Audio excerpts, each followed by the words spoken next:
All right. Well, welcome everybody. Thank you so much for being with us tonight. I know we got some people in the webinar here. We've also got some people on YouTube. Looking at our participant list, it looks like we've got 59 people in the attendee room on the Zoom meeting. So we are going to open up for questions at the end. So if anyone is interested in joining the Zoom meeting over the YouTube, you will be able to actually ask live and in-person questions in the Zoom meeting. So if you'd like, you can feel free to jump over. Those spots are filling pretty quickly, but by all means, please feel free to jump on in. So I just want to say thank you everybody for joining us tonight. This is the State of the Schools address for 2020, and it is an address that is slightly different than some in the past. We actually are able to continue with most of our data for the current year because most of the data that drives the address is actually results from the 2019 year. So there's always a one-year lag to the state assessment results. But because there were not state assessments this year, we're going to be in for quite an interesting year next year and our State of the Schools address next year. But I just want to thank everybody for their time. I wish all of you and your families well. This has no doubt been a challenging time. I'm sure many of you have seen my videos and the correspondences from the school. I'm sure you read the headlines. The fact of the matter is nobody really quite knows what to expect going forward. But the fact of the matter is that we've got an amazing team here at the schools. I think you'll be pleased to see the data sets that we have available for you to share, showing just the progress of our schools and the great work that our teams have been able to do.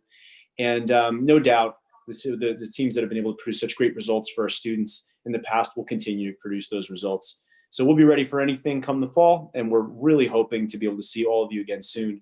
We gave this presentation earlier today with the faculty, and there were just such warm sentiments, and everyone was just expressing such a desire to get back together and see each other and see all of our students again, and see all of you in Madison.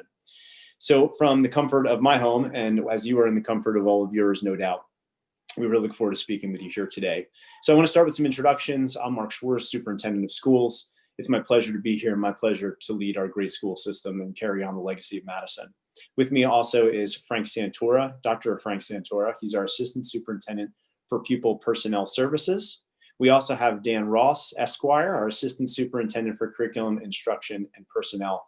Dan and Frank I form a really strong instructional team at the central office, and we really are try to be involved with everything as much as possible. Our system, even though by nature it has a hierarchy, and I'm responsible for the entire district, the reality is that we try to run as flat an organization as possible, try to be in the schools as much as possible, know our staff, know our students to whatever extent is possible, and we really can't wait to be back on site, back in the schools, and seeing all of you again, as I said before. So let's go ahead and get started on this presentation. Before we begin, I just want to share with everybody that I would encourage you, if you're home and you're particularly interested, to please take out a piece of paper and a pen or a pencil and to take some notes. I guess in today's technology age, iPhone with notes or whatever tablet device you're using is also fine, or your computer. But as you come up with questions, I'm sure you'll have some questions along the way. I would ask that you please write your questions down. We talked about this with the staff when we sampled the presentation with them, and they all agreed that it was probably better because there's so much information to just try to absorb it all as you go and document your questions. And if by the end of the presentation your question isn't answered, by all means, please feel free to save it then. I also would hate for you to realize after the fact that you missed an opportunity to ask a question which you might have forgotten. So please take the time to do that. So without further ado, we're going to go ahead and begin. So I'm sorry, and I forgot to introduce, we also have with us the one, the only, the legend, John LaPierre, our technology coordinator, been with the district for a very long time, always doing great things for us. So thank you, John. Welcome. It's always nice to have you. And he'll be running the slide deck for us. He'll also be managing the chat room and the participant list. So if you want to drop a question in the chat, John, can you just confirm, do we have chat open here today? No, Mark, we don't have chat, but I did want to mention that if you're watching on YouTube, you can email me. I put my email address on the website, and you can email me questions, and then I can read them in for you later on. Great. Thank you, John. Appreciate it. All right. And yeah, his email is on the website, so you can feel free to shoot him any emails as you go. They will accumulate, and we'll be able to ask any questions. So anybody can do that. But again, those in the webinar feature will be able to join us at the end. So I want to start with some welcomes and some thank yous, and I just want to begin by thanking all Madisonians for their outstanding resilience and spirit during this unprecedented and historic time period that we're in. We're crossing our fingers for some good numbers over the course of this summer so that we can get back to action as quickly as possible. I also want to thank our incredible students for all their patience, their resilience, and positivity. You know, we as adults, we often hold kids accountable and expect very much out of them, and often don't pay respect for the fact that they live in worlds where there are a lot of things that are out of their control that they have to cope with and deal with all the time. So they've been doing a fantastic job dealing with many challenges, and in some circumstances, really extenuating challenges even within the home. And we just have so much respect for them and appreciate them so much. I, of course, have to thank all the parents, the PTOs, all these parent groups, the MMA, the MEF, our booster clubs, other community groups for constantly supporting the schools, our staff and students, our faculty and staff for their unwavering above and beyond efforts. You know, they're above and beyond to begin with. And in this time period, they really, they're really bringing out everything that they have to help the students. Our administrative team, they're a great group of leaders, and they are dedicated to supporting all staff, students, and parents. And this is clear that no matter what the circumstance, they're all in. Half the work that they do, more than half, is out of sight for most people, but we see all of it and we know how important it is. Have to thank the Board of Education. A lot of people don't realize the Board of Education members are volunteers. They have jobs, they have lives, and they don't get paid a dime for the work that they do. And they put in a lot of time. I'm working with them all the time. And I want to thank them for their passion for the district, their ethical governance, and their concern for the district and their service. And then lastly, I want to throw out a plug to the families of all of our Madison educators, because I think we have a great work ethic here in Madison. And oftentimes our commitment and sometimes obsessiveness over our work in Madison takes us away from our families. So we got to throw out a thank you to all of them for their support. I know I would not be able to be half the superintendent that I am were it not for my amazing family standing behind me and supporting me.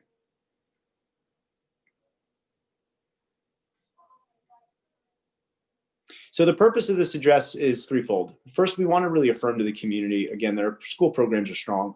The Madison graduates are very competitive in college and career.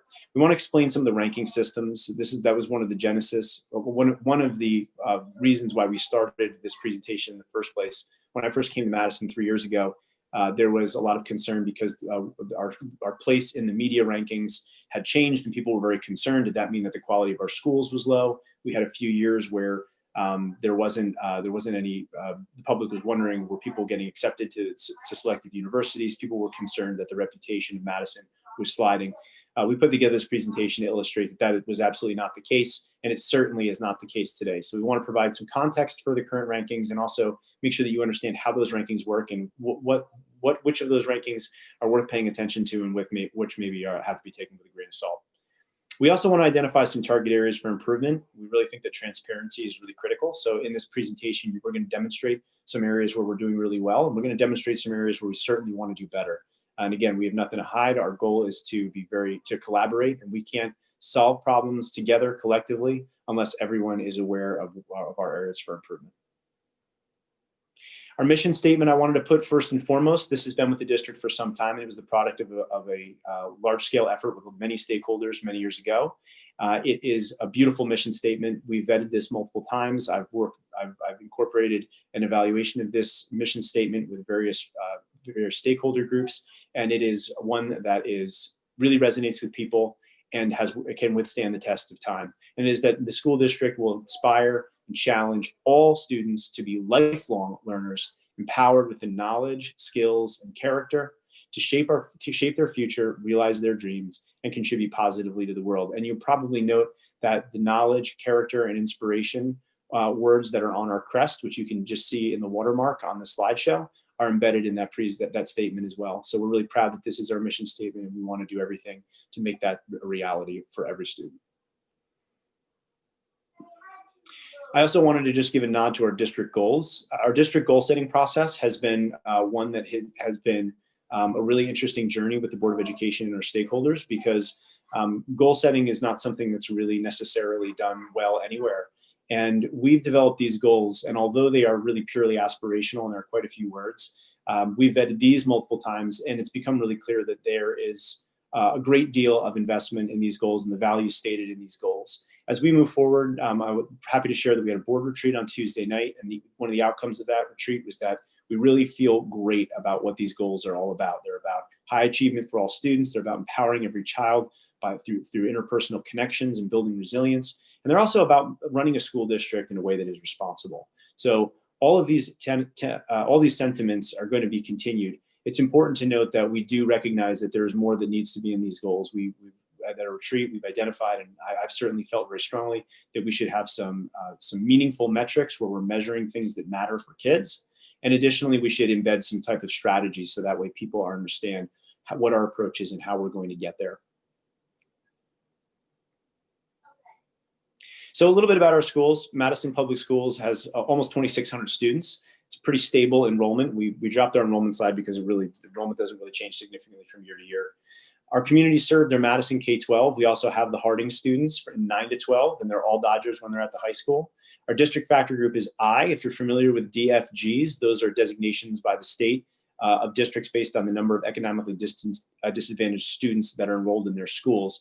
So one of the things that's really important, and we're going to get into some comparisons with other school districts, we tend to compare ourselves with districts like Chatham and Millburn, and that's fine because they're very good school districts and their students achieve excellent results. But we have to recognize, and this is a message in this, we're going to show you the data pretty clearly in this presentation, that we are a slightly different community. We're a more diverse community. It's something we're very proud of.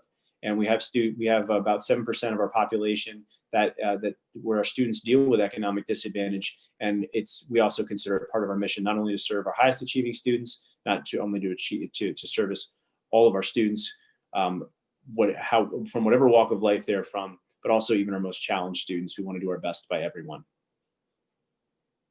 The next slide here shows you diversity in Madison schools specifically. So you can see that 6.7 number is the percentage of students that are enrolled in free and reduced lunch. These figures, just so you know, are based off of the actual test score data, which we're going to show you. So when you see these percentages, these are accurate representations of the students who took the NJSLA test. You'll see that we are slightly male heavy under gender. Many people don't realize this, but about 14% of our student population actually has a home language other than English. And our special education population is just shy of 20%. Some recent recognitions that we've received and are very proud of. First is from the College Board. I know for those of you who are aware of the role of the College Board, we're not necessarily endorsing all that the College Board is, but the College Board runs the AP systems. That's one in which we participate. And we were selected by them to be named to their AP District Honor Roll. And that distinction was awarded to only one of 21 high schools in New Jersey. And specifically, we were given that award because we have managed to increase the number of traditionally disadvantaged subgroups in our AP system while simultaneously increasing or maintaining our current scores. So we're very proud of that accomplishment. U.S. News and World Report has placed us in their rankings as well. Dan will talk about that in the ranking systems a little bit, but we were also named to their best high schools in New Jersey list for 2020. We are pursuing Sustainable Jersey for Schools certifications throughout the district currently, but we currently hold bronze status at Kings Road School. And the National Association of Music Merchants has named us 6 years straight to their list of the best communities for music education. And that is a national award.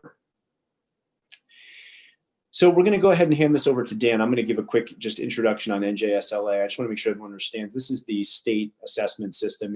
The NJSLA test replaced the PARCC assessment.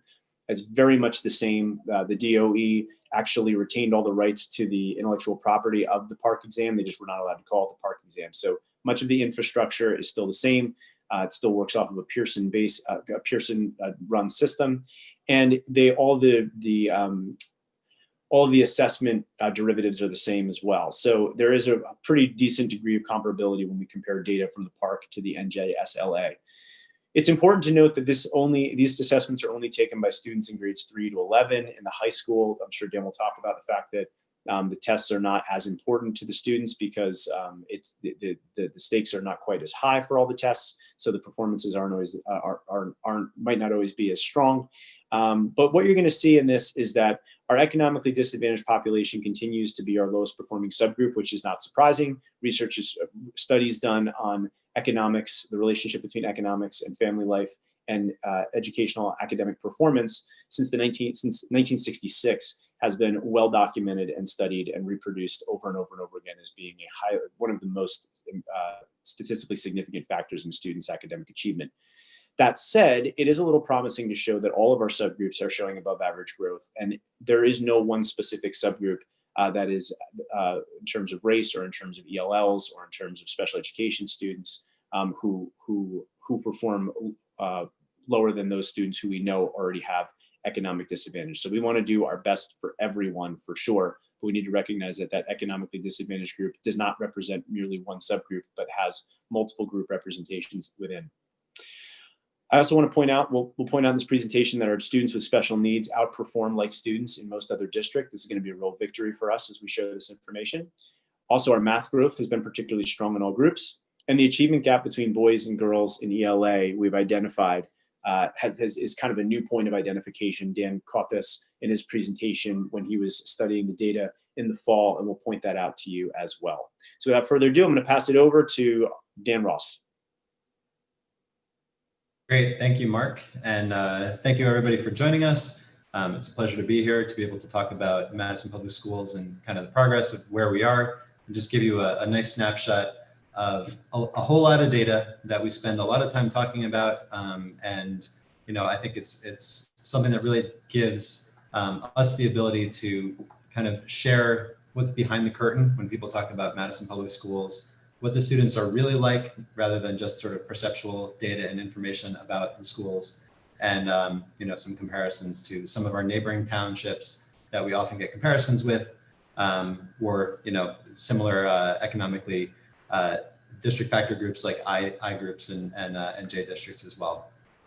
So I'm going to start by going through a couple of slides, and I'm going to go through these slides in some detail because these slides are repeated throughout for different assessments and also for different subgroups. So we really have two primary slides that we use to analyze data from the NJSLA exam. And as Mr. Schwarz mentioned, this is 2019 data, so this is spring 2019. And the two slides that we use really kind of point out some, I think some pretty interesting information, which is valuable as we consider the student performance in the district. So the first one is a student performance comparison that shows the percent of students in the subgroup that are enrolled in the district and the proficiency of that subgroup of students. So you can see where Madison is, and for these slides, we've really tried to make this easy to visualize and understand.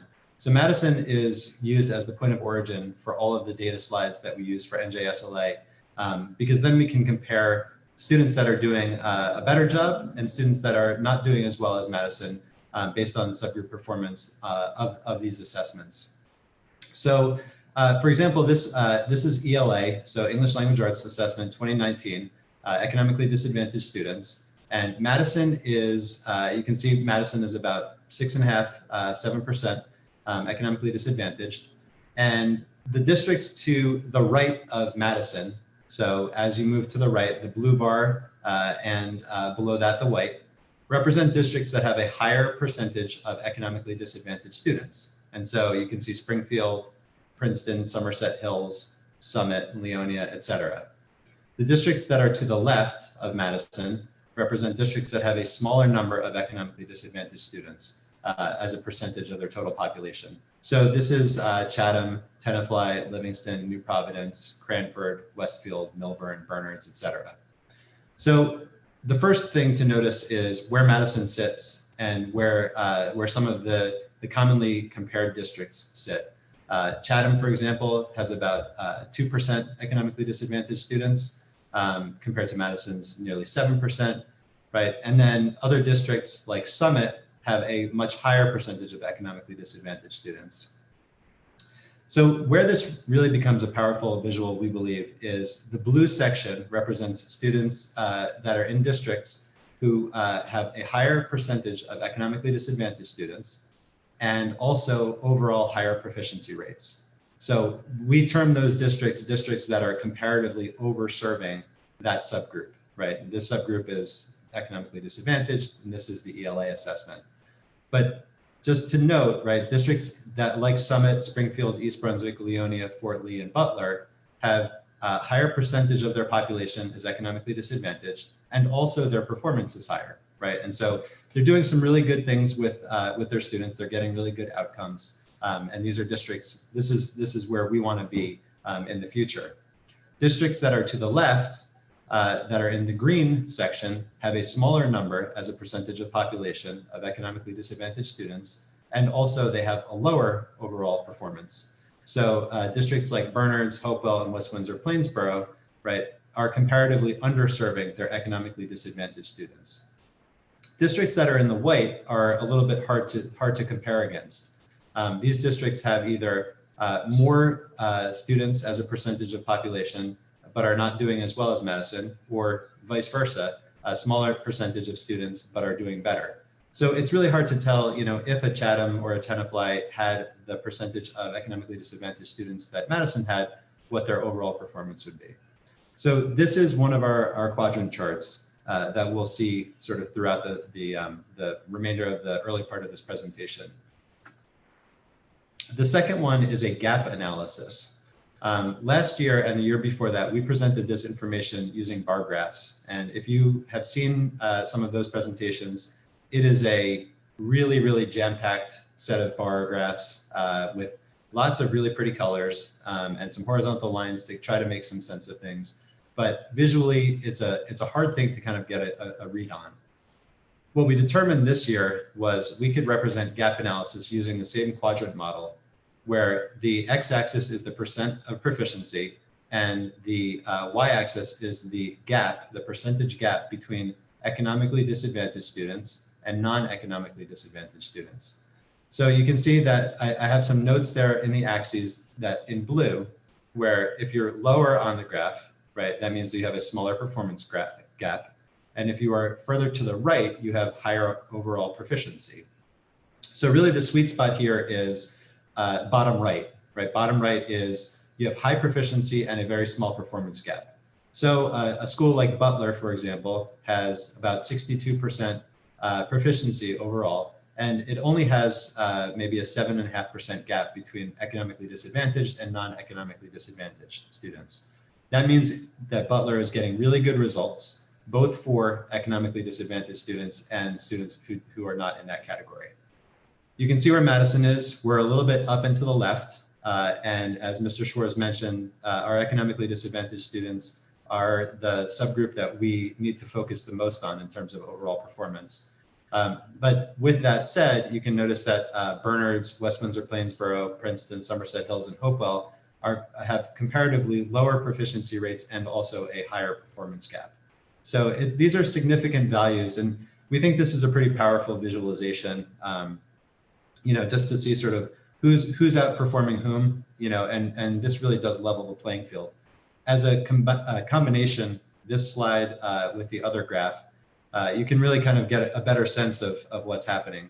A school like Livingston, for example, is very far to the right, but as we know from this graph, Livingston has an economically disadvantaged population of about 2%. And so, this all sort of comes with a caveat, but I think it's a nice visualization. There are a fair number of these charts. I'm just for fair warning. So I will sort of breeze through the rest of these, and this will be available if it's not already on the district website. You can certainly take a look at it. This is all publicly available data. Obviously, we've spent a lot of time crunching the numbers, but again, just to give you a nice sense of what's happening here. In terms of math, you can see where Madison is. There are some districts, there's more space in the blue out there, but again, we are outperforming some of the schools like Millburn, West Windsor, Plainsboro, and Hopewell. And then in terms of the gap analysis, those same schools, West Windsor, Plainsboro, Millburn, Princeton, and Hopewell, show up in that category of having lower proficiency rates and also a higher performance gap, whereas schools like Haddonfield, Tenafly, Chatham, Livingston are showing up with smaller percentage gaps in math performance from the spring 2019 assessment and higher proficiency rates. Moving on to a different subgroup, we're taking a look here at Hispanic students. And again, I don't think that when people think of Madison, they think of Madison as a diverse place. But we recognize that, in comparison to many of the peer schools, right, the schools that people compare Madison to, Madison is actually quite diverse. So, for example, Livingston has about 4% Hispanic population. Chatham has about a 5.5% Hispanic population. Madison has about a 12.5% Hispanic population. So significantly different makeup of students, right? And that's another indicator of some of the detail behind the data when you compare school districts and you compare communities. So with regard to Hispanic students, you can see that Madison moves over in the total percent population and also up in the percent proficiency. Schools like Summit do outperform or comparatively overserve Madison in terms of Hispanic students. But again, there are schools in the green, such as Montgomery and West Windsor Plainsboro, where Madison is outperforming them by this metric. In terms of the gap between performance of Hispanic students and white students, Madison, again, is a little bit far up to the left, right? Farther up to the left than we would like to be, I think, generally. But again, outperforming some of the sort of like elite schools, you know, that are discussed in state rankings and some of those metrics. In terms of math comparison, Hispanic students do perform better than in ELA. There are very few districts that have a higher percentage of Hispanic students and also a higher proficiency rate. And I think that's a very good sign. Obviously, we've got gains to make in terms of overall ELA performance in this subgroup of students, but our math performance is very high comparatively. And then the gap analysis in math, right? You can see again where Madison is higher proficiency rates than many of our peer schools. And again, given the percentage of Hispanic students in the district, not surprising that some of those schools like at Glen Rock and Glen Ridge that have very small percentage of students do show up with a smaller gap.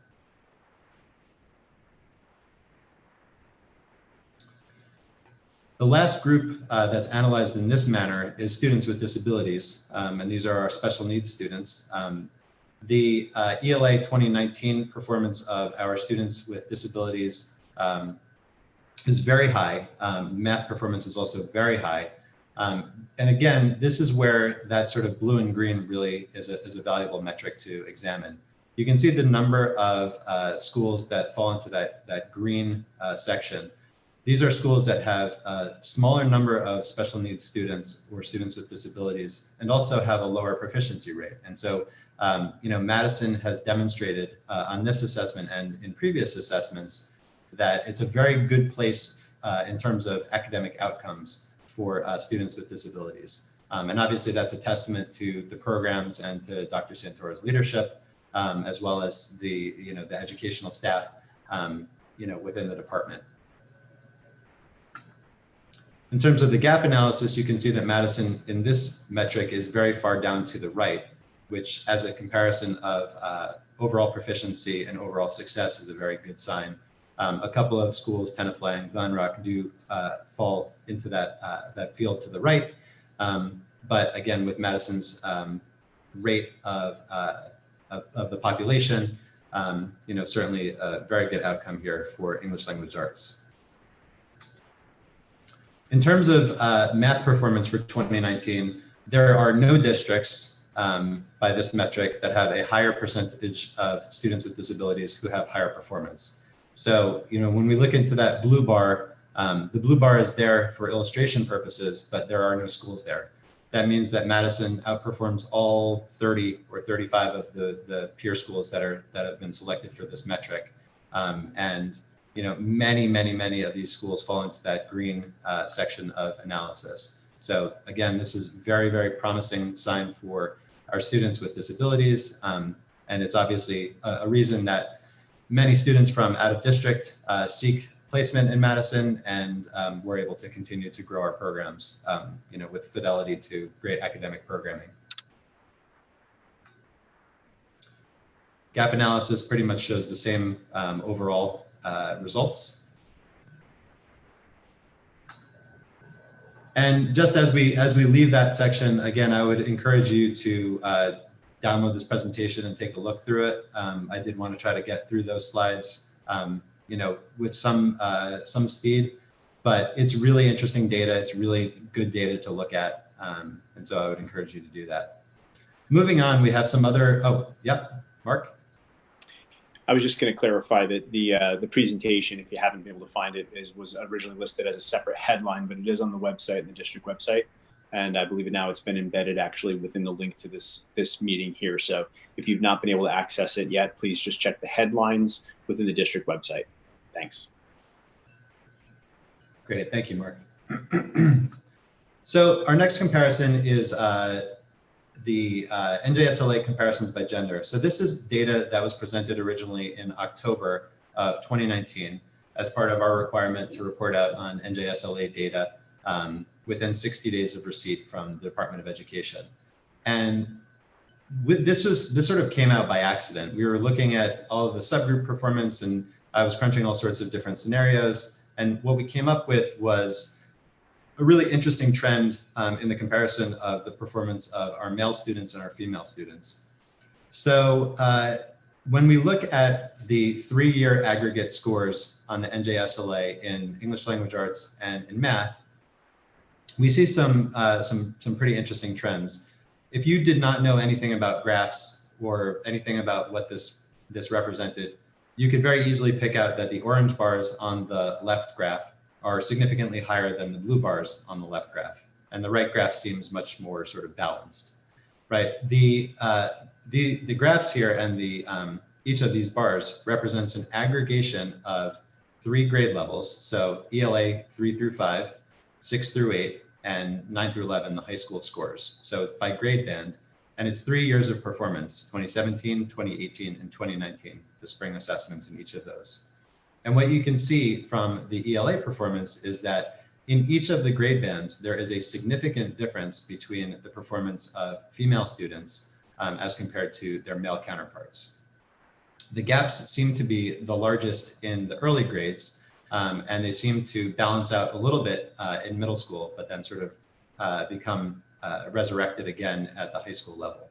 So this is something that we discussed thoroughly sort of at the board table, and there was public comment about book choice selection and the types of things that kids are reading. We've really tried to analyze things like how we can get better series in the hands of our youngest readers to really get them engaged in reading and get them engaged in writing at a very early age, and look at some of the curricular choices that are made with regard to some of the literature that's presented sort of throughout the K-12 continuum. It's certainly the case that our girls tend to mature earlier in terms of their abilities to read and engage with literature. But that being said, there's a reason that the testing doesn't begin in kindergarten across the state. There's some validity associated with beginning in 3rd grade. And it's clear that we need to do a little bit more focus and just have some further detailed conversation about accessibility to reading materials that are really going to ignite and spark that love of reading and that love of writing. So, we're very proud of the overall proficiency rates. These are great proficiency averages. You will notice that the middle school performance for the year 17, 18, and 19 they're outrageously high. 850 is the max score on the SLA.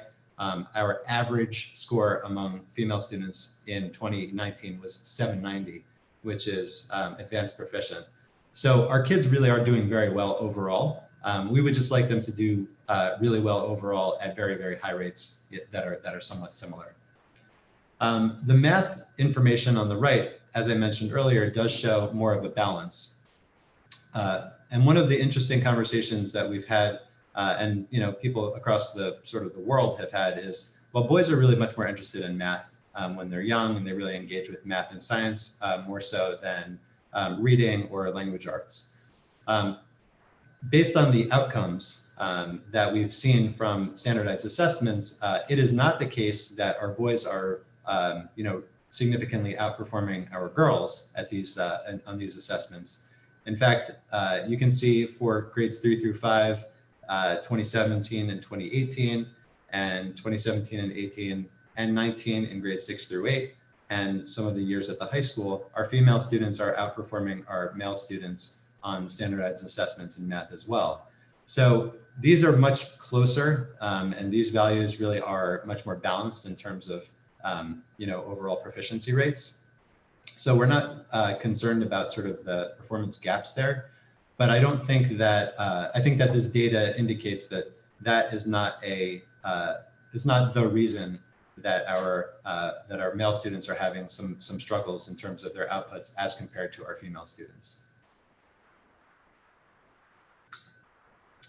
The next piece of information that we have for you is student growth on NJSLA. And student growth is, it's a very interesting metric. The term that's used, the term of art, is student growth percentile. And this is a 2-year comparison, essentially, of student performance. Student growth percentile is measured by students taking an assessment in year 1, in which case it's, in this case, it's 2018. In 2018, students receive a score. So let's say that your score is 775. You are then clustered with all of the other students who scored a 775 in 2018, and that becomes your cohort group. In 2019, you take the next assessment, right? And your score is compared against the scores of all of the other students that were in that cohort originally.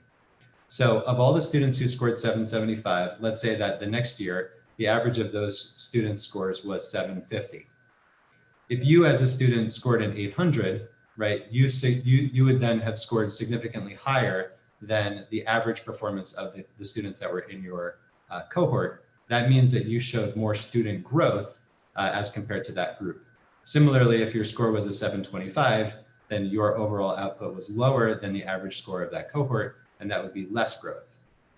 So student growth percentile has sort of a bad connotation because it's also associated with teacher evaluation. And it's something that was put into the law in the early 2010s when there was a pretty drastic sea change in teacher evaluation and the practices there. It's also used for principal evaluation. The principals who have SGP eligible teachers get a mean SGP for their school. That's also part of their summative evaluation. But that aside, the SGP is actually it's a very interesting metric that can be useful in looking at how students perform as compared to their peers from one year to the next. Given that this is a comparison of a cohort of students, these are percentile measures. So 50th percentile means that you score on average, right? And so we've represented that as the purple line. You can see that all of our students in both charts are above the average, which means that they show better than average growth as compared to their peers. In English language arts, the SGPs, the growth scores are between 50 and 60th percentile, which is very, very strong growth. 65 is considered high growth, right? And that really means that you've outclassed the people that were in your cohort really significantly. And you can see that in the math SGP chart, all of our subgroups and our district performance overall, so Hispanic, economically disadvantaged students, English language learners, and our students with disabilities, special needs population, all of those groups and district performance achieved at a level that was above the 65th percentile. So this is it's really phenomenal. It means that as a group, our students showed significant growth as compared to the folks that were in their peer groups in the prior year. So this is something that we're going to continue to look at because this is really an indication of improvements in our programming and improvements in our ability to get the best out of our students.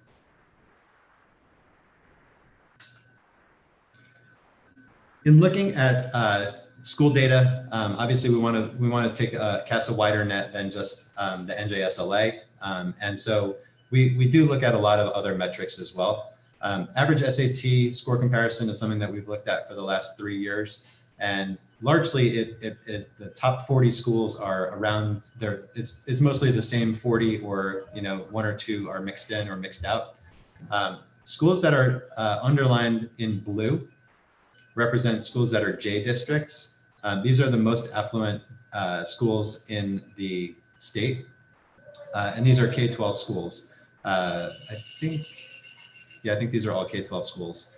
Northern Highlands Regional is maybe just a high school, but these are J districts. So these are schools that have a smaller percentage of economically disadvantaged students than Madison does. Madison is an I district. And the SAT, of all of the assessments that are given nationally, internationally, the SAT is the one that is the most clearly associated with income level. So high SAT performance and high income high household income are very, very highly correlated And that's something that's been studied and reproduced time and again. So there are a couple schools on here that really are just sort of in a different league. Milburn, West Windsor, Plainsboro, Tenafly, Montgomery, Bernards. These are schools where the average SAT score of their student is above 1,300, which is really, it's a phenomenal feat. When you get down to the majority of the sort of the remainder of schools, there are a lot of schools that are very closely clustered. Madison at a 1219, Madison was number 30 in last year's list, and we moved up to number 25. But you can see that between 1240 and 1200, there are 21 different schools. And so that list sort of shifts in and out, depending on the year. But, you can see some of the schools that have outperformed Madison and this cohort of students, and some schools that Madison has outperformed from its side. Dan, can I just add one thing? Something Sure. that we didn't really provide for context is that when we're talking about this list, it bears noting that there are over 600 high schools in New Jersey as well. So when we talk about this depth chart, bear in mind that we're focusing on the top 40 here, but there are over 600 high schools in New Jersey. Yeah, absolutely. Thank you for that. And I think with charter schools, there might be now 785 school districts or something like that. So we are a wildly growing state in terms of the number of schools. Overall SAT performance, and this is, I think, a pretty interesting indicator. The state averages in both reading and writing and mathematics went down. Madison's scores on reading and writing stayed flat, and scores in math increased. So, compared to the state decrease, Madison has done very well. And this is a 3-year comparison. ACT performance is remarkably flat across the state and across the district, but Madison continues to outperform the state and perform at a very high level. And this is an assessment that we see more students taking the ACT, year over year, as the SAT sort of falls out of favor with some of the larger state college systems. Post-secondary enrollment rates is metrics that we use to look at two different groups of students. The first is the immediately enrolled group of students. That's to the left. That's the left chart. That is 2019 graduates. So June 2019 graduates who enrolled immediately in college. The enrolled after 16 months is the June 2018 graduates. And you can see the high rates of enrollment overall. Obviously, this is an indicator of college enrollment. It's not necessarily an indicator of success or a lack of success among any particular subgroup. College enrollment is not the only output that we value for students. We have a lot of students that go to technical schools or go into the military or seek other outcomes that are work-related or other sorts of things. But this data does show two different groups of students and their relationship to college and the outcomes that they seek after graduating from Madison High School. For our seniors this year, we have put together a list of some of the top 30 post-secondary universities or top 20 national liberal arts colleges that some of our students have been accepted to. Obviously, we seek to guide our students to schools that are best fit for them. Not necessarily the most prestigious or the most well-known, but more schools where our students can really be successful and have really great outcomes. So, this is a really phenomenal list. Princeton University, UPenn, Duke University, Johns Hopkins. Up to New York University, these are the post-secondary universities. The top liberal arts colleges begins at Tufts. So Tufts, Amherst, Middlebury, et cetera. And then we have a couple of specialty schools. We have a couple of students who have been accepted at Berklee College of Music, McGill University in Toronto, and RIT, which is obviously a top engineering school in the country. So these are fantastic outcomes. We're very, very proud of our seniors. And very, very thankful to the families of our graduating seniors for the work that they've done to get them to this place where they can achieve such wonderful outcomes. With that, that's the end of this section of the presentation, and I'm going to turn it back over to Mr. Schwartz. Thanks so much, Mr. Ross. Really great job presenting that information. And we are aware of the time. We're going to try to move pretty quickly, especially from here on out. And that was certainly the weightiest part. But we do want to get into some more details with you and just kind of give you, again, an overview as to the status of where we are currently. The 2020 climate surveys were administered this year, and this is actually 2020 data, whereas most of this data has been from 2019. And so these surveys were administered, unfortunately, fortunately or unfortunately, they were administered just after we had closed. So they were completed in March. So the contexts were a little bit different. There were some changes, specifically that without students in schools, we had a lower participation rate from students. So you can see that we had 1,800 students participate last year and 640 this year. Parents, we had many parent requests to allow one survey per child. We had previously only allowed one per family.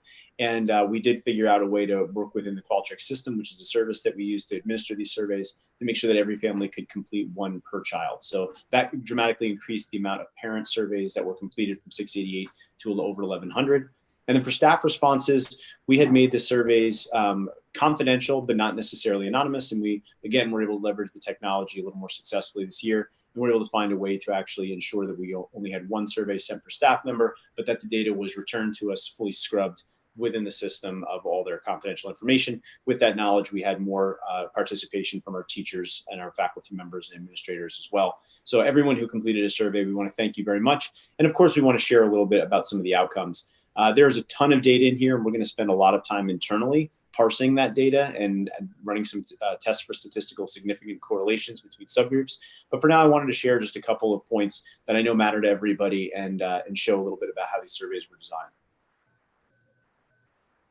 So I'm showing you here basically just something simple that I'm calling care, trust, and pride. I know that on the screen it's very hard to read what these actual surveys are measuring, and I'll explain that in a second. But I want to first speak about the design of the surveys.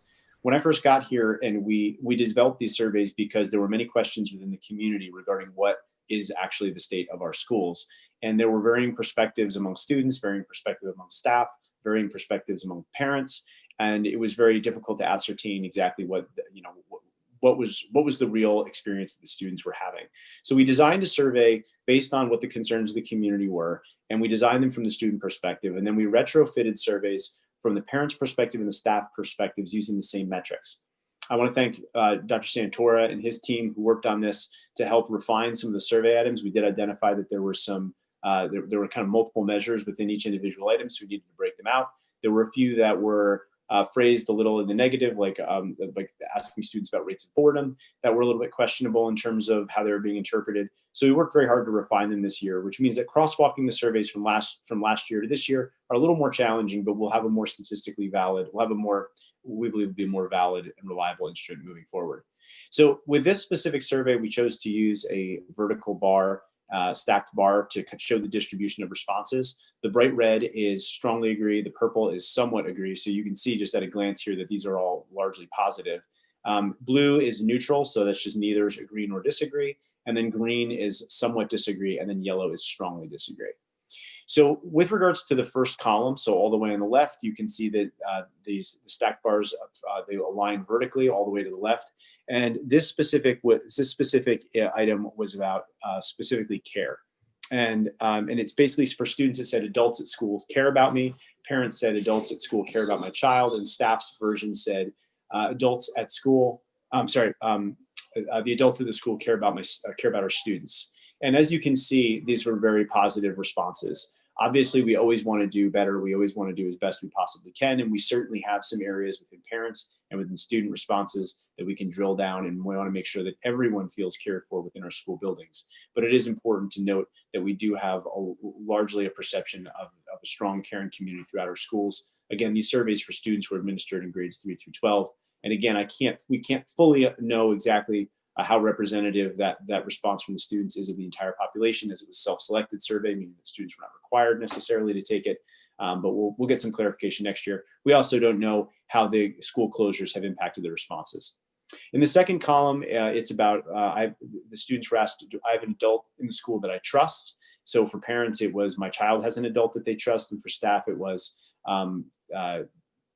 adults in the school, students in the school have an adult that they can trust. And again, you can see very positive responses across the board. For the last column, it was about pride. This is, I would recommend my school to others. So again, very positive responses. We're very pleased to see that. Again, the areas that are not quite, that are blue, green, and yellow are areas of certainly that we want to drill down to. But as you can see across the board, very positive responses. And again, it's hard to know how this closure has impacted students' perceptions and with the way they respond to these questions.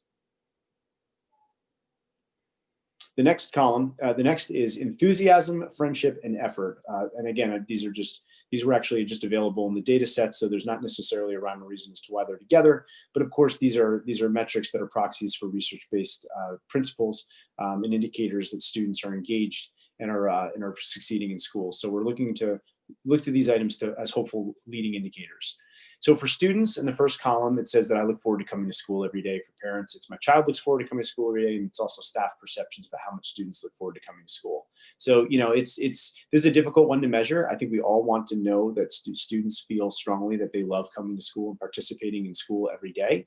The fact of the matter is, again, we don't know what impact the closure had, but again, all the responses are largely positive, which is, of course, a great indicator. We would love to see that all students, parents, and staff perceive that students fully enjoy school universally.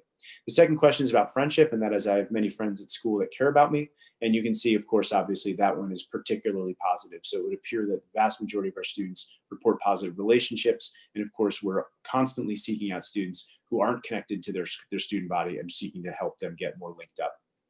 And the last column is about effort, and it says I do my best even when the work is difficult or not interesting. This is a bit of a resilience proxy. And if you take a look at that, you can see that across the board, we generally feel a positive, there's a generally positive perception among staff, students, and parents that students in Madison are quite resilient and really grind through that work, even when it's challenging, or even if they may not find it that interesting. This is really, I would like to see student self-efficacy at such a level that this would be all red, that everyone would know and believe that students tried their best at all times. We can't control all the challenges that students face. Obviously, things outside of school impact them in school as well. But we want to take responsibility for everything we can and make sure that we're building that resilience in our students, not just in our direct instruction, but also in the way that we run our schools. At this point, we're going to turn it back over to Mr. Ross, who's going to share a little bit about school comparisons by the media. Again, these I want to just give a little caveat that the media rankings we know are of concern to the community. They do in fact impact real estate and people's decisions on where to live. They impact home value, and they also impact just the general perception of our schools. So whereas it would not be appropriate to completely ignore the data that impacts these rankings, it's also important to note that every single one of these rankings was designed by some sort of a media agency for some sort of for the ability to ultimately operate a business and earn profits from generating these rankings.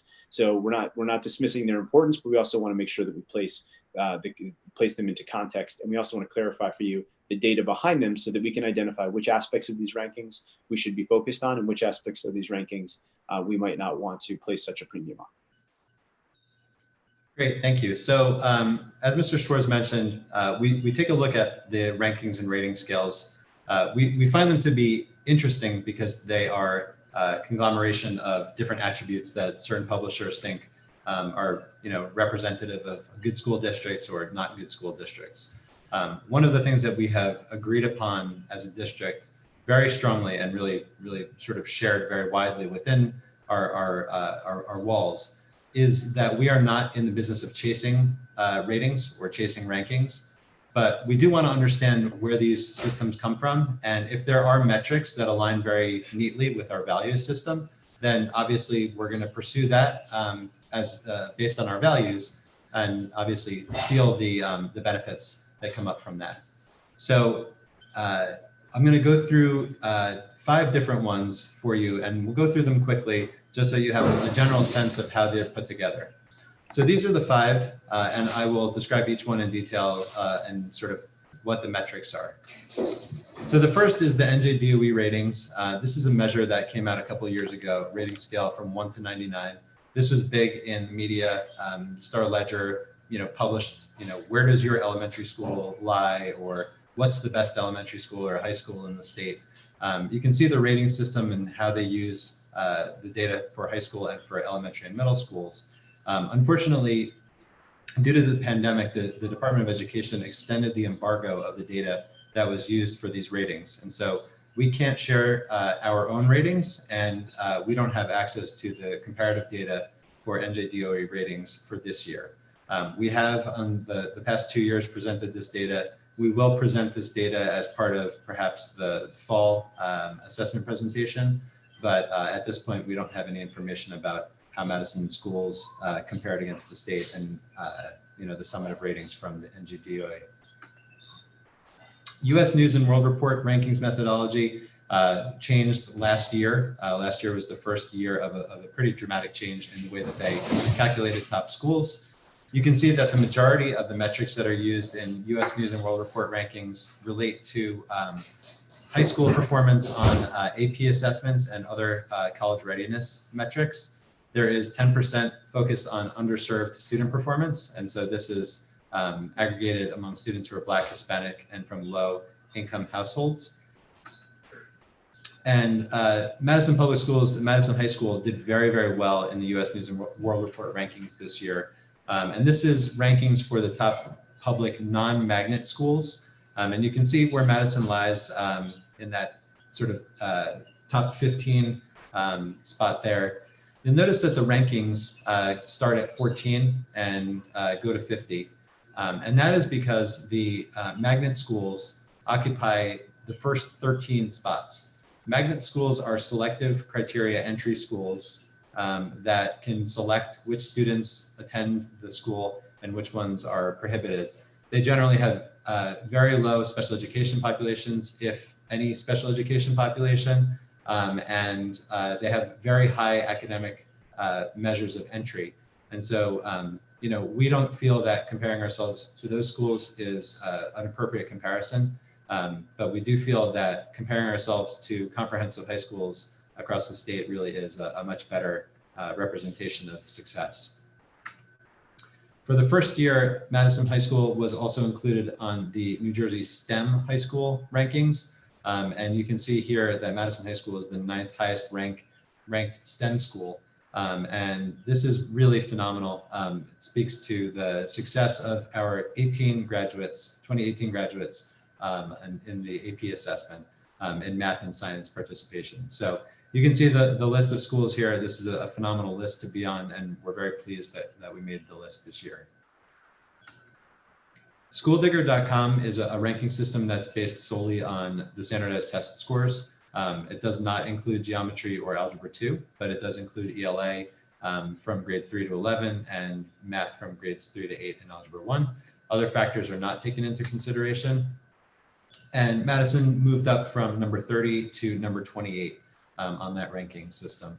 And you'll notice as you go through these lists, as we go through these lists, this is where our comparative schools from the earlier slides, this is where that list really was developed. So these are, the top schools on various metrics, and this is why we have selected these schools as our peer groups, even though they might be in different counties or different areas of the state.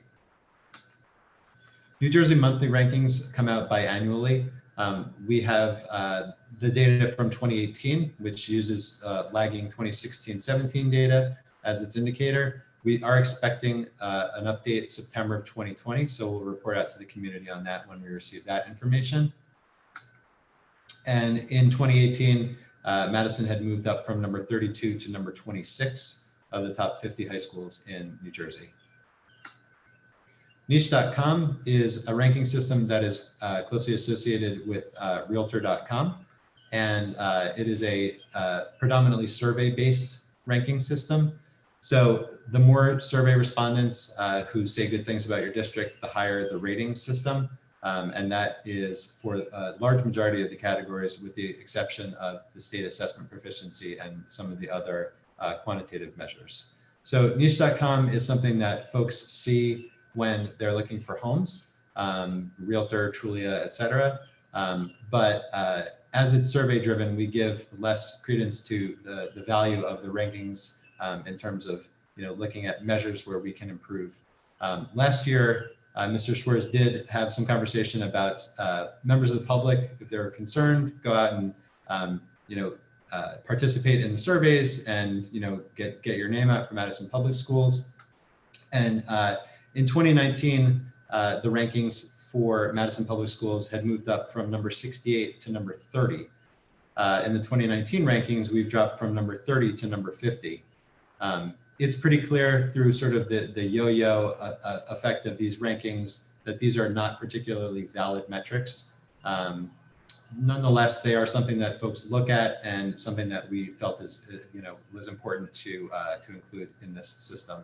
And I jumped over this slide, but if you can see, for example, we moved from an A- to a B+ in clubs and activities. Not really sure what that means or what the data is behind that, but that's why this is sort of we consider this to be a problematic yet interesting ranking system.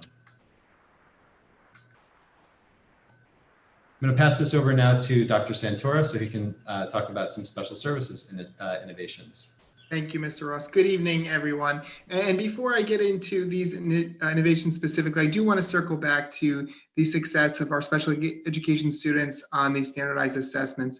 And I want to acknowledge the hard work and dedication of our students as their performance is truly inspiring. But I also want to acknowledge the hard work and dedication of so many individuals, our Director of Special Services, Christine Seminario, as well as all of our instructional staff towards this effort. But also, I want to recognize you as parents because your unwavering support and dedication to your child's academic and social and emotional development is evident in those outcomes as well as so many others. So thank you.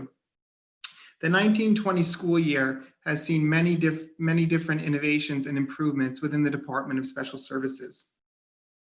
We have established new programs, refined existing programs, and added a significant number of qualified trained staff. The overall positive impact of these innovations is evident in a multitude of student outcomes.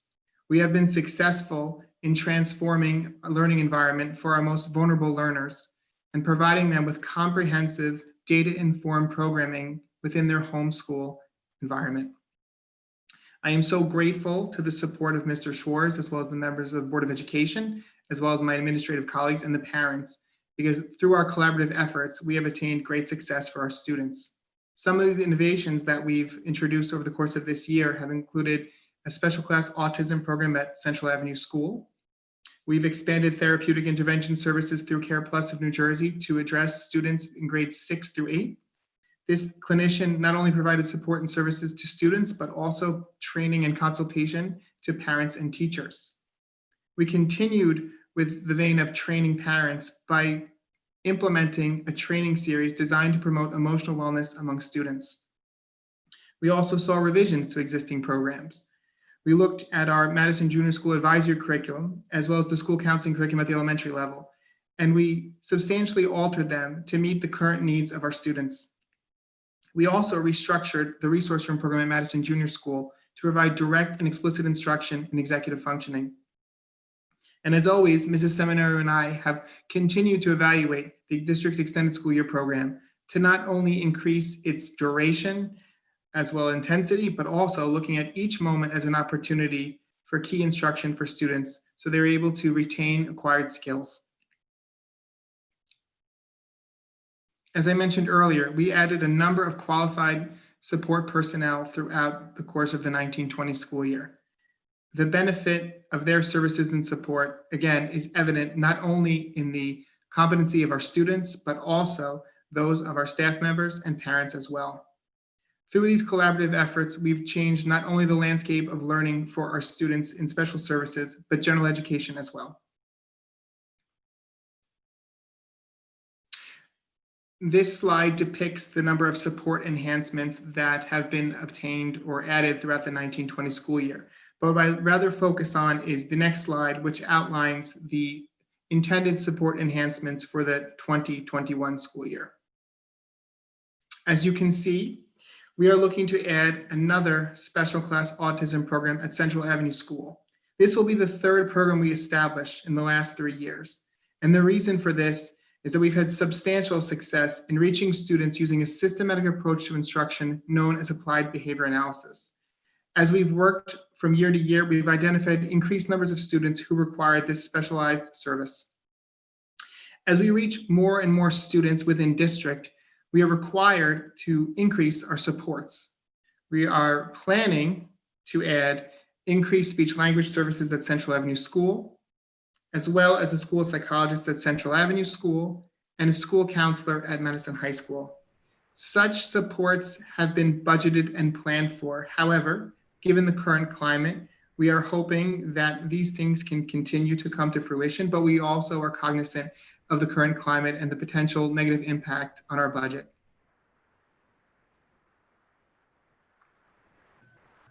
So I'm going to jump in and just continue the discussion about what we did last year and what we are planning to do this coming year. Obviously, Dr. Santoro spoke with great eloquence about the special education programming and the effect that that's had on not only that population of students, but the overall student body. And some of those things are really incorporated into some of these curricular enhancements. Obviously, this year we implemented universal full day kindergarten, which it's amazing that it's only in the first year. I feel like it's been in the district forever, but this is the type of program that really it took a lot of folks to be very involved in an appropriate implementation process. And there was the kindergarten teachers themselves, the principals, the instructional coaches, and a lot of support staff members really did an excellent job integrating our kindergarten students for a full day of meaningful instruction that was still play-based, that still gave kids a really great wonderful positive learning experience. Some of the other things that we've done in terms of curricular enhancements really have to do with strengthening sort of our core. So School-Wide Fundamentals was brought on this year as our core and differentiated literacy program for K-5. This is really something that had not existed prior to this current year.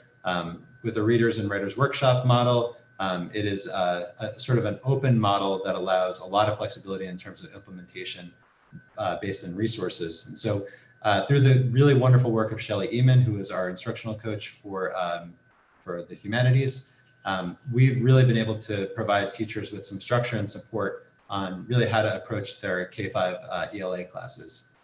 ST Math, which is Spatial Temporal Math, was a program that we implemented this year for grades K through 2. And this is a supplemental program that all students are using. It is not language-based, which means that it is accessible by any type of learner, whether they're an ELL student or not, if they have no familiarity with the English language. Reading is not required, so that our kindergarten students, can access Gigi the Penguin, moving math blocks and playing math games. So ST Math has really been a hit. That implementation really, and the success of that implementation is really due in large part to Tina Smith, who is our K-8 math science instructional coach. And I just, I want to make sure that they get some shout outs here, because these folks are really, they're on the ground doing this really great work, working with teachers in 4 different buildings and really trying to get our programs in line and really move teaching and learning forward. So very pleased to have them on my team. ClassLink single sign-on technology was introduced this year, and this is really something that helps facilitate logins for staff and for students. So our first grade students can open up a Chromebook, and in one single click of a button, they can have access to all the software that they use. And then we offered some new courses at Madison High School. Some ran, I guess one did not run based on enrollment, but the rest of them ran and have been very successful. AP Macroeconomics and AP Computer Science A. Those courses were introduced specifically because they had a high enrollment in our virtual high school program. So we were able to offer students a better in-house version of those classes and also save money through virtual high school program. Some technology courses, biotechnology, engineering and design technology, a hybrid technology ELA course in broadcast journalism. And these courses really came about from the MHS staff through their PLC process. So kudos to the staff members that were involved in those programs. They've been very highly successful this year and will continue moving into next year. For next year's support and expansion, what we're really looking at is we've built a core and now we want to sort of expand it and enhance what we have. So ST Math is moving from K2 into third grade as well. Foundations, which is our whole language support program that's used in grades K1 is going full implementation in grade 2 as well. We're using a program called Newsela, which is, if you haven't used it, it's like one of the greatest programs ever.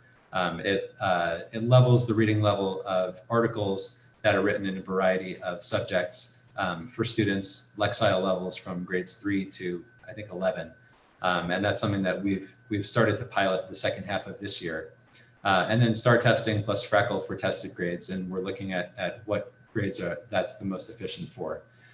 We also budgeted for a fair amount of curriculum writing and new materials, but given the pandemic and given the nature of instruction and the remote instruction that we're currently in, we're not going to be writing curriculum in the traditional way. We're looking at ways to use that funding to support some more digitally supported models that will allow staff members to have a really well-aligned program that's very neatly and nicely outlined for them when they come back in September.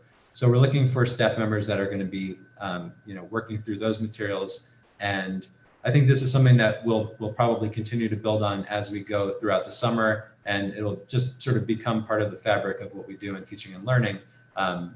This is one of the sort of benefits, I guess you could say, of the remote learning instruction environment, is that it's actually allowed us to be very creative and innovative, given the very difficult and real challenges that we're facing. We also this year coming up have some new course offerings that we're planning for at the high school. These will run based on enrollment. We have a dual credit college honors entrepreneurship course that we're introducing, Intro to Computer Science, Human Anatomy and Physiology, which is a new science elective, and 2 new technology courses. And Matt Guerrera, who's our technology teacher at the high school, has just been a magnet for students. He's been a magnet for creative programming and clubs and things like that. And he deserves a lot of credit in with the help of Jason Erdreich in designing new programming at the high school to fit our wonderful space and meet the needs of our students. And with that, I will pass it back to Mr. Schwartz to take us home. All right, for those of you who are still with us, thank you for hanging in there. I know this is a long presentation, and I want to thank Mr. Ross and Dr. Santor for just doing a really, really thorough job of getting through all this information. So basically, I felt the need to just kind of punctuate a few things at the end of the presentation here. There's certainly much to glean. There are a few things that stood out to me that I would want to share with all of you. And that first of all, again, recognizing that there's a pretty severe data lag in much of the assessment data that we work from. As of 18-19, our overall performance certainly remains strong. Growth rates have improved in math and ELA over 2018, and we have every reason to believe that that's continuing this year, even though we don't have assessments. We will see some SAT scores, and I believe that they'll reflect growth as well. Economically disadvantaged performance does still show room for improvement, and we certainly need to zero in on that. Also in the surveys, that we typically see a pretty high correlation between students who have struggles and certainly their perception and their experiences in school. So we're going to tackle that on both ends. The fact that girls outperform boys in ELA seems like a nice soft spot for us to focus on. If we can get boys hooked into reading a little earlier, reading results in stronger writing. If you saw my video about reading just about a week and a half ago, about 2 weeks ago, you might have caught the study that I shared, which was an international study based on the PISA test, which is an international test run by the OECD, which demonstrated that a correlation of even books in the home correlates well with improved numeracy scores. So certainly reading is a pathway to improving everything, and finding a love of reading often leads to a love of writing and a love of school. So we want to move towards a strong culture of reading among our boys as well. As of 2019-20, as I said, climate indicators are strong, but there's definitely room for improvement, and our principals and our faculty certainly embrace that. College acceptances are strong, which is great. That's not to diminish, of course, from all the students who have a pathway that's better for them other than college. Looking ahead, NJSLA data will not be available for 2020. So therefore, local assessments are going to be critical for us to monitor progress. I think that I think that we're going to really embrace this as an opportunity for growth as an organization, because oftentimes the reliability and the consistency and the required universal delivery of the state assessment sometimes makes us a little overly dependent on that. So this is an opportunity for us to develop and bolster. I want to make very clear, we do have many data gathering processes internally, and they are very much about monitoring student performance and adjusting instruction. We really want to bolster that so that way we can really truly monitor student progress throughout the year and make sure that we are able to just really jump on top of any learning gaps for students. And of course, we're really hoping to get back in schools because that's going to give us the greatest flexibility for targeting in and making sure that those students have the most amount of support, as well as just all students and any needs that they have. Next steps, again, as I mentioned, we had a great board retreat on Tuesday night, and I was charged by the board very happily, very enthusiastic about this charge to work with the faculty and administration in the goal setting process for the coming year. So we're going to use the current goals as a strong foundation, but we're going to tie in key metrics, measuring what we know matters for kids, and then developing data-informed strategies to embed into those goals that are collaboratively developed with the teachers in the classrooms who know your students and who know their areas of strengths, their interests, and so that we can build strategies that are not only research-based, but also are practical based on our students' interests and needs. We also want to bolster that student progress monitoring, as I mentioned, and we want to be in a place where we're monitoring this progress all throughout the year next year, regardless of what our learning environment is, and report on that goal progress again this time next year to all of you. So that concludes our presentation portion of this event. I thank you very much for your patience. We certainly know that was a lot of information. Believe it or not, we actually pared down a pretty considerable amount of information that was in the presentation so that it's just more digestible. This meeting is being recorded and we will post it based on the length of it. We may very well try to post more of a speed version of it, as I've done in the past, to try to make it a little more digestible, as it's important to me that as many people in the community as possible can take this information in. But being that we are all here together and we are here live, I want to take some time to be able to respond to some questions and be able to give any members who are on our Zoom meeting here an opportunity to make any inquiries, and we're happy to provide any clarifications. Or if you just have general comments, we're happy to hear those too. So Mr. LaPierre, can you keep an eye on the participant list to see if we have any hands go up? Those who are in the participant list, please feel free to raise those hands. I see we've got a couple. Additionally, anyone who is in the watching us on YouTube, I saw that we had quite a few people there. We do have room in the Zoom meeting. If you'd like to speak live, please feel free to cross over into the Zoom meeting, and we can certainly do our best to respond to any concerns or questions that you have. Okay, great. I think our first person on the list here is Kristen Sands. So I'm going to hit my allow to talk, and you should be able to unmute yourself.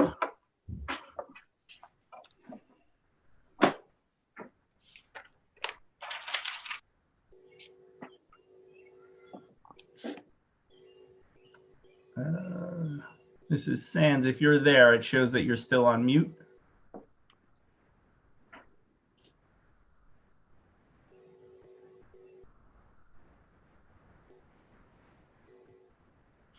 Hi, I'm sorry. I think that the button got hit by accident. I apologize about that.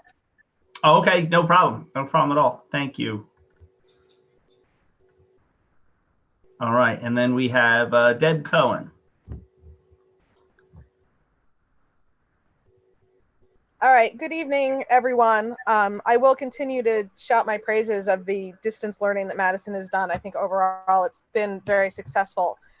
However, a concern I've had, which I've talked to Dan Ross about several times, and I think I've mentioned to you as well, Mark, is the leveling at the high school. And I think for me, seeing the achievement gap between girls and boys, as well as with the economically disadvantaged, it really makes me wonder. So the two things I'm talking about specifically are on the English side, where the honors level was done away with. So kids only have a choice of enriched or AP rather than having an honors kid. And honors kids are not all AP kids.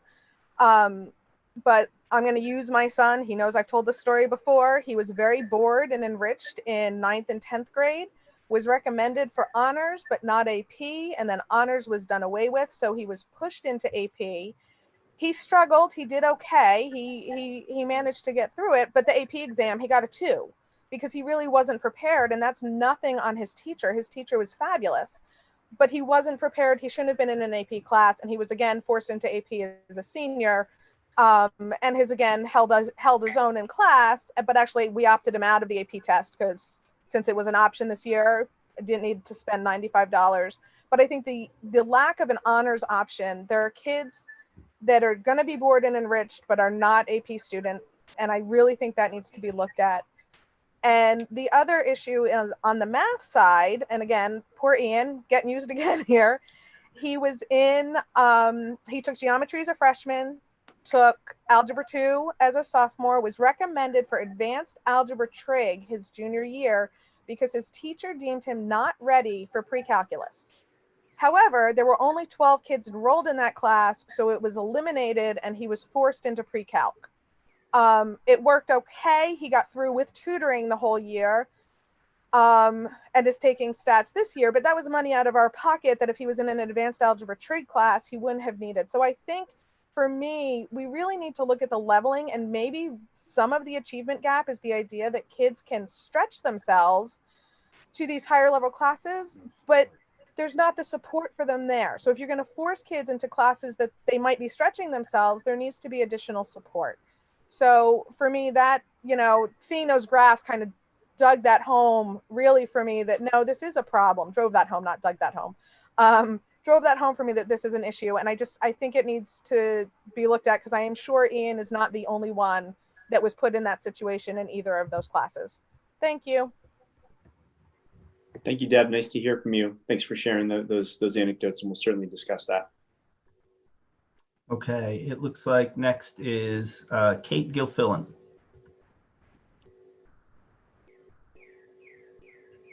Hi, good afternoon. Thank you for the presentation.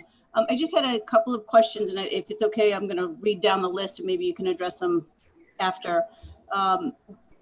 Initially, I just want to know how the economically disadvantaged measurement is taken. It seems that what the cutoff is, it seems that the 7% seems a little high to me. With the special education data, do you include the out-of-district kids in that data? And what about the kids taking the DLM? Are they included in that data? And then just finally, a question on the foundations. If phonics is a component of that program, and whether or not there's any consideration to putting actual grammar back into the classroom. I've had complaints at the middle. My kid went into middle school. I had complaints, the kid going into the high school from their teachers saying that they don't know how to write. And now that the kids are studying for the SATs, it's a whole separate area where they are learning for the first time how to write a sentence, how to make sure that their nouns and verbs are, appropriate. So I would like to see if there's any room in that new foundations for grammar to be added. Thank you. Thank you, Ms. Gilfillan. Those are great questions. Mr. Ross, do you want to begin on those? Sure. So I'll go backwards first. Foundations is actually a phonemic awareness program. And so one of the reasons that we moved to a more structured support with foundations and school-wide fundamentals is that we really wanted to put more structure back into what had been sort of a looser approach with Readers Writers Workshop. Many districts across the world struggle with the same sort of aspect of Readers Writers Workshop, which is that when you move to a model that is, a very strict model of workshop, you sometimes lose some of the specific instruction that's associated with, introductory grammar and phonemic awareness and those sorts of things. So we are very well aware of some of the problems that existed previously. It's something that I heard about a lot my first year and my second year as well. I worked with teams of teachers to identify ways that we could put learning progressions in place and other structures. And I think where we are right now in terms of our program and the use of Shelley Eamon, our instructional coach, to support those specific pieces of instruction. Shelley's also been working very closely with Christine Seminario, who is our Director of Special Services, And they both have Orton Gillingham background. They're very, very strong in terms of understanding the learning progressions for our earliest learners. So this is something that we know has been an issue in the past, and we are working, I would say, aggressively and directly to try to meet that need. In terms of the inclusion of some of the subgroup students, economically disadvantaged students, this is again tested students from the data that we get from the Department of Education. So this is not, it doesn't necessarily mean that within the district we have exactly that percentage of students, but this is a representative students of all, this is all tested students in grades 3 through 11 who fit the criteria to be tested. And so that's a real percentage. That's what the state reports back to us. DLM is a completely different assessment. So students who take DLM would not be included in NJSLA data. And students that are out of district are not reported as our district students. And for the most part, I would say a fair amount of those students are taking DLM as well. But no, these are our students who are in-house, who are being instructed by our staff members.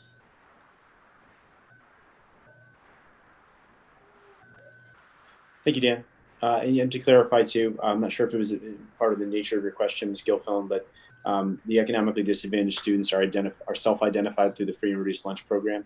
So those are the students that we had on roll at the time for the free and reduced lunch program. So I don't have a figure right now for what exactly our free and reduced lunch enrollment is for the whole district, but that's certainly something we could easily come up with.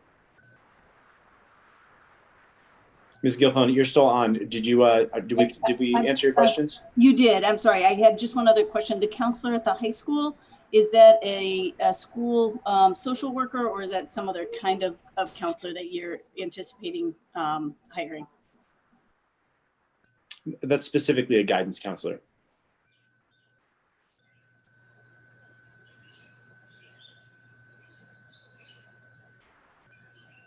That's specifically a guidance counselor, particularly in response to just we took a look last year at what our guidance counselor loads were, and we found that they were a little high.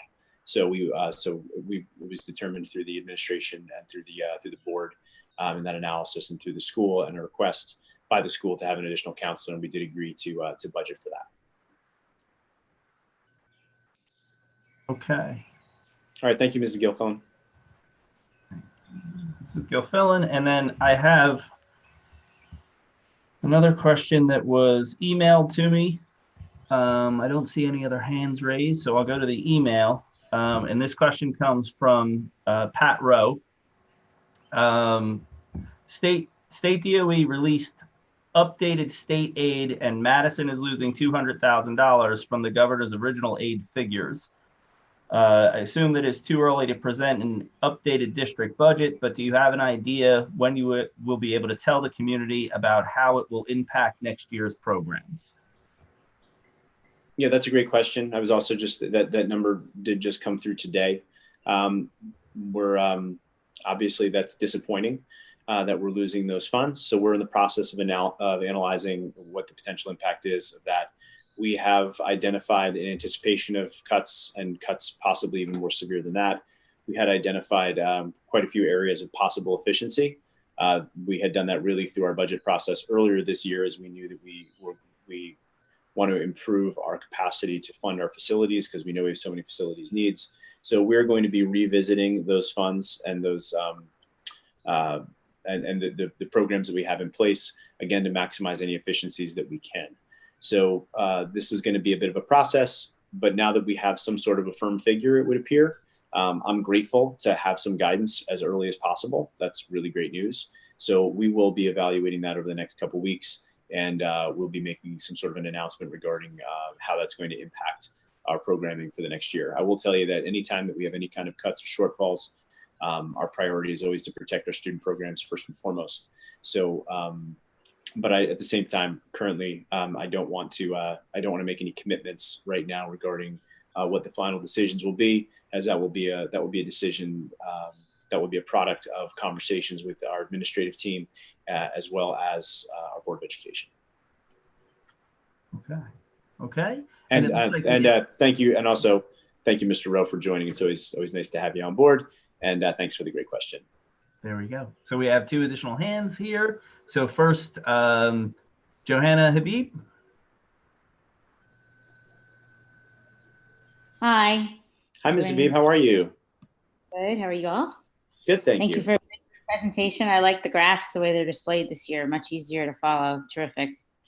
I was wondering if the high school, I brought this up in the past, monitors at all how many students transfer from their initial college of choice.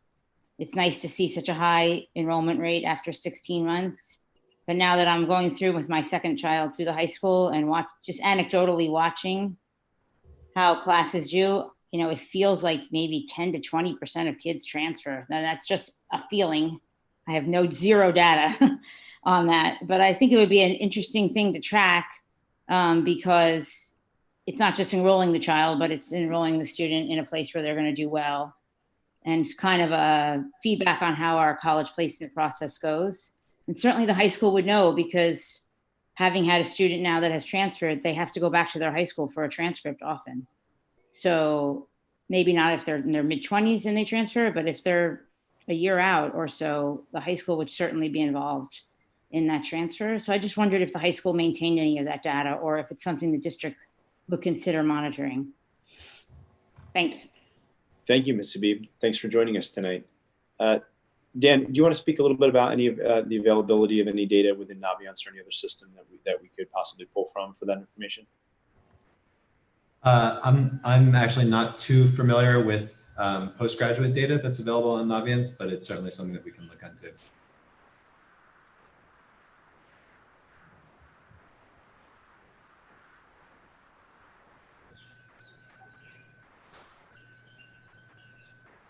Very good.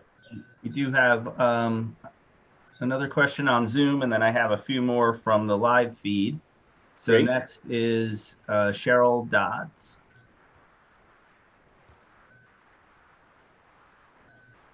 Hi, how are you? Hi, Ms. Dodds, how are you? I'm okay. So I actually just had 2 comments. I don't know. But it seems like all of these statistics obviously are based on standardized testing. But what about those students? And I'm sure it's not just the economically disadvantaged students that don't test well. Obviously our school might be doing better than don't get me wrong, we're doing fantastic. But we might be doing better if there's another way to measure the learning and stuff that's going on, because some kids just don't test well. And then my second question would be, now without these test results for next year, how are they going to come up with these same rankings and everything? How will they determine where the rankings would be in New Jersey, or do they just stay the same because there's nothing to judge them on? Those are great questions. Thank you, Mrs. Dodds. I'll take the last question there about the rankings. One thing that I don't believe that we specifically mentioned when we talk about the rankings is that one of the inherent flaws of the ranking systems is that the only data that they have to work with is publicly available data. So that's really only the data that's been taken by the state, validated by the state, and published by the state in accordance with statute. So the short answer to that question is the ranking systems, those third parties that do those rankings, are going to have very little data to work with next year. So I would expect that they're probably, the current rankings and ratings that exist will probably just carry and remain published, because they're not going to want to lose the traffic associated with them on their websites. The niche rankings are based off of surveys, so those certainly will just continue to fluctuate as people take those surveys. Again, if anybody wants to boost Madison's score on that, please feel free. That's due to that's for the record, that's a real estate website also. But I wanted to just, but as far as the another way to measure, we do have a variety of internal assessments that we use, and that's why I indicated that I certainly want to bolster those assessments, because we use them for formative information to guide, to assess students, to form their standards-based report cards, their grades. But we want to really, bolster that use, standardize it slightly more, so that way we can be in a position where we have internal data that has a level of reliability that is closer to what the state assessments are. And I figured I would just give Mr. Ross an opportunity to comment on that, because that is certainly within his sphere. Yeah, I mean, I think that the state data is really, it's big data. And having really big data is helpful to determine sort of efficacy of programs across, many different types of metrics. So, there's a big conversation about whether state testing is valuable and, whether students test well and those sorts of things. I think it's probably the case that there are students in every district that have some trouble with test taking anxiety and those sorts of abilities. So we look at this data as a data point, but we don't necessarily say that it is the be all end all of overall performance and proficiency within the district. When I came to the district, one of the things that we discussed was that we did not have a nationally normed assessment that we gave internally. So we really didn't have any good progress monitoring tools available to determine how students might do on a state standardized test or something like NAEP, which is a nationally normed assessment. So this is the reason that we moved towards using the STAR assessment. And the STAR assessment is, one tool, again, that we have that is normed across a nation of students who are taking it. And when you have more students taking an assessment, you have much better chance of getting reliable data coming back in terms of comparative overall performance. So we're going to continue that. And then on the looking at remote learning and sort of the potential benefits that can come from that, online and virtual assessments that are standards based that can provide really quick data for teachers is something that we've toyed with, and we have some teachers that are using that very well. But as a system, we haven't really moved in that direction fully. And so this is something that that we are looking at as part of that sort of like curriculum and assessment, teaching and learning kind of structure as we move into thinking about the fall and then beyond. We might be in the fall in remote learning by necessity, but we might be able to build structures that are going to really be very valuable for us, even if we or when we come back to an in-person learning environment. So I think your point's very well made, and it's something that we talked about a lot, because really the only data that the public sees is national or state assessment data. And there's so much other stuff that we see on a daily basis and that our teachers engage with that is more anecdotal or more local, or those sorts of things that can sort of easily be dismissed by the public as, well, that really doesn't matter as much as your state testing data. But we know the state testing data is limited. Obviously, it's only certain grade levels, it's only certain groups of students, and it only tests very certain narrow window of things. So I think to your point, it's something that we're certainly cognizant of and always looking for different measures that can be used to evaluate our ongoing progress. And I just want to make I just want to make one point also, just to amend a response that I gave to Ms. Gilfillan. Students that are out of district are considered district students. So their district of record is still Madison. Their school of record would be the school at which they were tested or where they're placed. But my understanding is that when students are out of district, that when you're taking the state assessment, the NJSLA in this case, they would be considered as part of the cohort of students whose results we publish as part of the analysis. So it's a great question, and I just wanted to make sure that I amended that and put the right information out in the public with regard to that question. So I guess I just have one more question.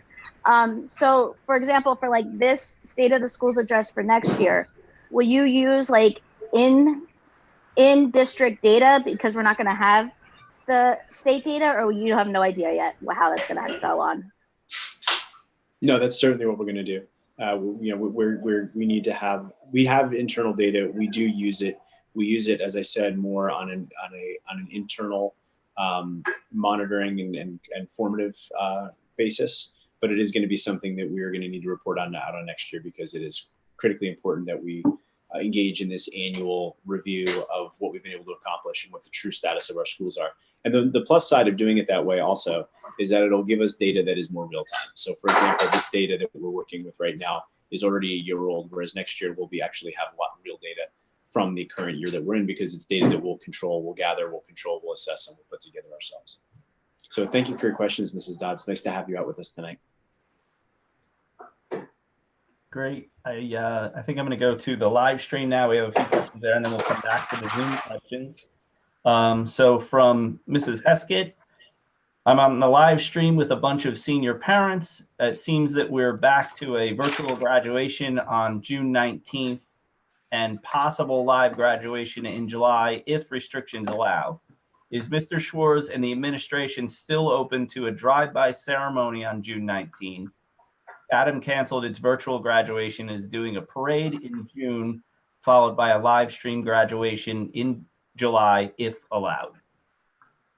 That's a great question. Yeah, so last night, I don't know if you followed what the governor shared yesterday. He specifically said he got a question from a member of the press asking for clarifications regarding graduation.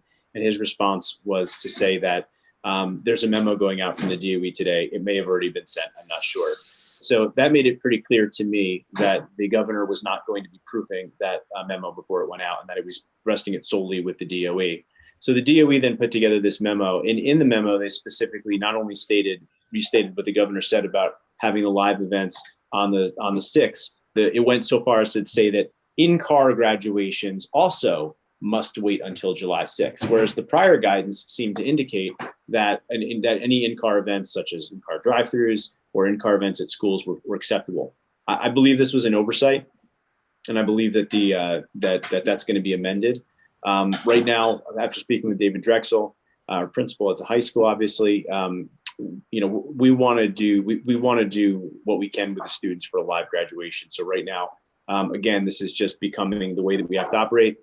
It's okay, we're going to do it, but we're just going to plan for multiple scenarios. Again, the idea of a virtual graduation, the exercises that we're doing are not, it's not going to be, we're not going to have a virtual graduation. We will have a live graduation in some way, shape, or form. And the way that we want to go right now is that we would like to have a live graduation on July 6th. I will say that guidance that was put out regarding it seemed to indicate that the current maximum of 25 people was going to would stand until that was lifted. So it is very difficult to know what we will be allowed to do or not do. But suffice to say, what we're leaning towards is scheduling something that will take place in July, hoping that it is a live graduation, at minimum a car graduation. And frankly, with the way that the governor has just been responding to public pressure, what I would advise everybody to do is just write your governor and tell him, this is ridiculous. We should be able to have a live graduation. People can go on the beach in ridiculous numbers. We should be able to spread out our kids on a football field safely. So I honestly, if the pressure stays on, I'm sure he's going to turn around on that. And so even though I don't even understand the reason for waiting till July, frankly, if that's what we have to do, that's what we'll do. But I would very much like to still maintain a live and in-person graduation in July in June. And I wouldn't be surprised if by next week the governor changes his mind again based on data and says, yeah, okay, we're good to go. Let's have it. If you want to have it earlier, you can have it earlier. But the advice that I would give is, just definitely continue to apply pressure to the governor, make it really clear what you want, because whatever he allows us to do, we're going to do it. And if we have our way, we're going to have a live graduation safely, spread out. We'll do everything that we can possibly do to keep everybody safe.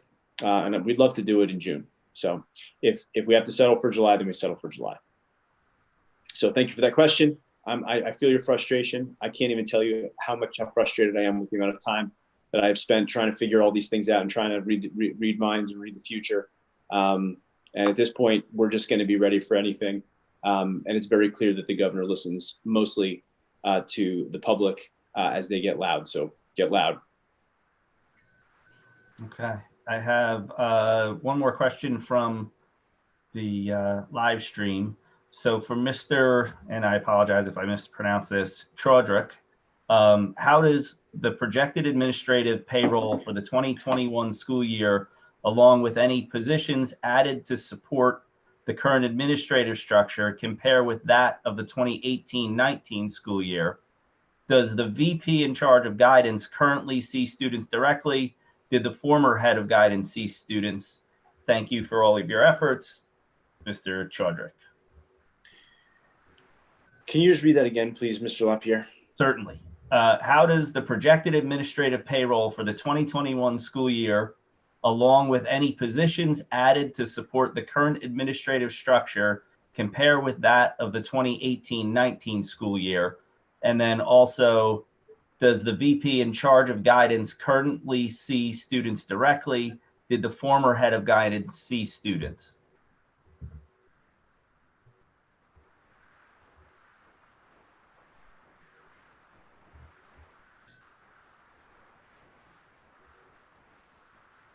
I'm going to ask, just because of the level of specificity of this question, I'm just going to kindly ask Mr. Chaudhry to please just send me an email on that. Happy to share any information that we have. We have figures on all those things. I just don't want to get them wrong right now. I don't have them at my fingertips. Those are very specific questions. So please, by all means, please send me an email. We'll be happy to respond to you. Okay, that sounds good. And, oh, nope, I thought I had another question, but that is not a question for the meeting. So I think that's it. I don't see any other hands raised. I don't have any other questions in email. So I think we've covered everything.